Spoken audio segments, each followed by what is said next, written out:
ആണ് മോനെ റിയാദിൽ ഏറ്റവും കൂടുതൽ തിരക്ക്. സൗദി അറേബ്യയിൽ തന്നെ വെച്ചിട്ട് ഞാൻ കണ്ടെടുത്തോളം നമുക്ക് തോന്നുന്നത് ഏറ്റവും കൂടുതൽ റോഡ് ബ്ലോക്ക് ചെയ്യുന്ന സ്ഥലം ഈ കിങ് ഫഹദ് റോഡാണ്. ഏറ്റവും കൂടുതൽ ബ്ലോക്ക്, ലക്ഷക്കണക്കിന് വണ്ടികൾ ബ്ലോക്കിലുള്ളത്. എന്ന് വെച്ചാൽ സാധാരണ സിഗ്നലിലെല്ലാം ഏകദേശം 1 മിനിറ്റ് സിഗ്നലിൽ ജമ്പായി പിന്നെ സ്പീഡിൽ പോകും. പക്ഷെ അങ്ങനെ ഇത് ഈ റോഡിൽ പോകാൻ പറ്റൂല.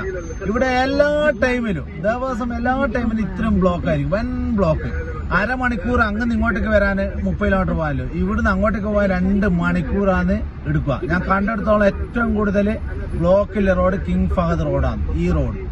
ഈ റോഡിനെ പറ്റിയിട്ട് പറയുകയാണെങ്കിൽ ഏറ്റവും കൂടുതൽ ബ്ലോക്കിലെ റോഡ് ഇതാണ്.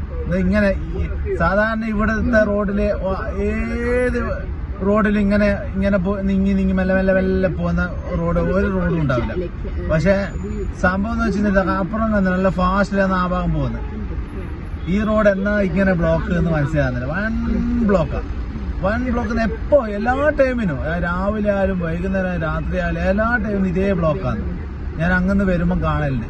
രാവിലെയും വൈകുന്നേരം എല്ലാം ഉച്ചക്കെല്ലാം വരുമ്പെല്ലാം കാണാം ഈ റോഡ് എപ്പം ബ്ലോക്കിൽ തന്നെ ഉണ്ടായില്ല. ആ ഭാഗത്തോട്ട് ഞാൻ അധികം യാത്ര ചെയ്യുന്നത് രാവിലെ പോയത്. രാവിലെ അരമണിക്കൂർ കൊണ്ട് 30 കിലോമീറ്റർ പോകാൻ പറ്റി. ഇപ്പൊ 30 കിലോമീറ്റർ മംലക്ക അങ്ങനെ കാണുന്നുണ്ട്.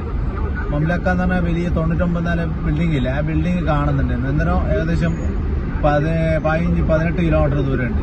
അത് റോഡ് ഫുള്ളും ബ്ലോക്ക്.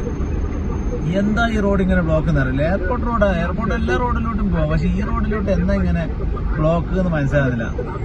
ഞാൻ കണ്ടെടുത്തോളം ഏറ്റവും കൂടുതൽ ബ്ലോക്ക് ഇല്ലത് റിയാദിൽ ഏറ്റവും കൂടുതൽ ബ്ലോക്ക്. അതുപോലെ സൗദിയിൽ തന്നെ ഏറ്റവും കൂടുതൽ ട്രാഫിക് ബ്ലോക്കില്ല റോഡുണ്ടെങ്കിൽ ലക്ഷക്കണക്കിന് റോഡിൽ ഏറ്റവും കൂടുതൽ ബ്ലോക്ക് ഇല്ല റോഡ് ഈ റോഡായി കിങ് ഫഹദ് റോഡ്. എന്നാ ഈ കുട്ടൻ സ്ഥിതിക്കുന്നില്ല. എവിടെയാണ് ഇത്രയും വലിയ ബ്ലോക്ക്, എവിടത്തേക്ക് ജനങ്ങൾ ഇങ്ങനെ പോകുന്നതെന്നും അറിയുന്നില്ല. വ്യക്തമായിട്ട് ഇതിനെപ്പറ്റി പഠിക്കണം.